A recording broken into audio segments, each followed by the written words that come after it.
idea of collaboration has always been exciting and part of it, because we are a duo anyways. My work is based on very spontaneous, intuitive way of building up the surface. I like the fact that I can work with a certain level of trust between the client and myself. So having a client that is out of a world away, culturally, I feel like their thought process is different and they were very open-minded. So I was actually quite curious like how an international audience will actually look at my work.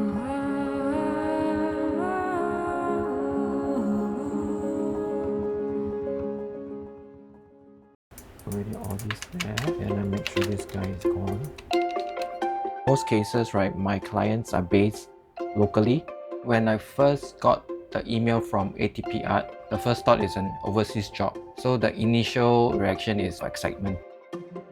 Something that could be done over and over in Singapore or within the region, it's actually quite fresh for the audience in a different country, for example.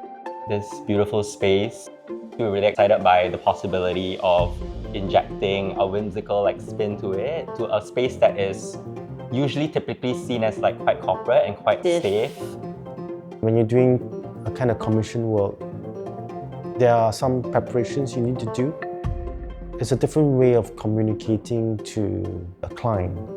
I had to go through a couple of interviews with the clients in terms of getting them to understand my processes. Working with ATP has been a rather surprising experience because I could really focus on the creative process, as I didn't need to be the one negotiating or working on the administrative work with the client.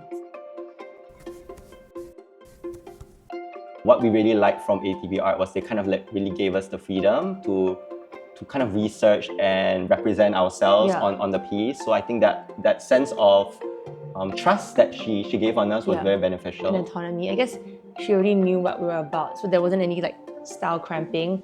My curator from ATP was really open-minded and considerate. So I think there were many times he stood up and defended my work, and he was understanding in a way where he would consider do you think this is a good change? Do you think this is necessary? And I think such discussions really help minimize the amount of changes.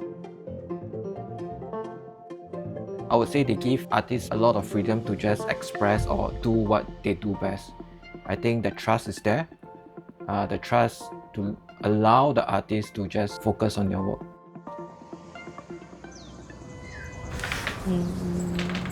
My process with ATP was, first we did ideation. After my first proposal, they shortlisted this idea, which they really liked.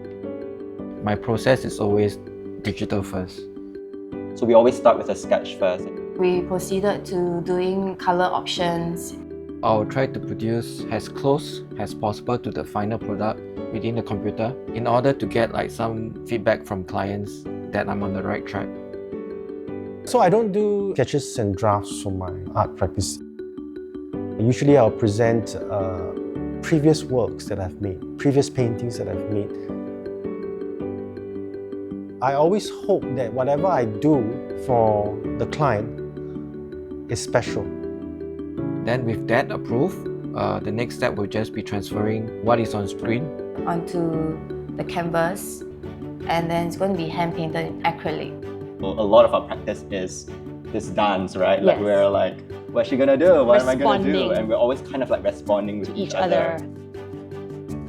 There were minor changes that we made along the way, but I wouldn't say that there was anything drastic, which I'm really thankful for. And it's also good that ATP Art actually came in to give some sort of feedback to the artwork, because I can't just see it from my point of view. It's a very collaborative approach. Painting is also a win. When you look at it, your eyes, depending on where you place it, things change. We wanted to have that strong representation of what Singapore is. So we kind of titled the artwork Traversing Through Bold Horizons. having a little bit of the Peranakan culture and heritage, but also like merging it with something that feels really modern.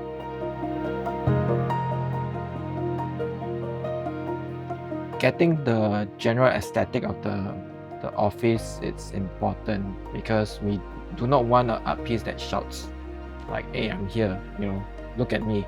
We want something that actually blends in with the space itself. So we want it to be there, but not really there.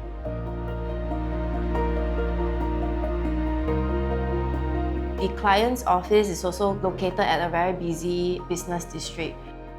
And I just thought that it would be nice for tired eyes that are walking around the office to spot this artwork, and the colors and the image of the artwork will become like an oasis to them that they can admire or even just help to beautify the place. Urban Oasis is the title of the artwork, so I thought that the idea of looking out and finding an oasis would resonate with the people working there. My name is Ian Wu. I am an abstract painter. We're Ripple Root. I'm Estella. I'm Li Chuan. And we're an art duo and we make lots of art together. I'm Zizi. I'm a full-time illustrator as well as a multimedia artist. My name is Ben Kwek. I'm an illustrator based in Singapore, but I also dabble in street art and mural paintings.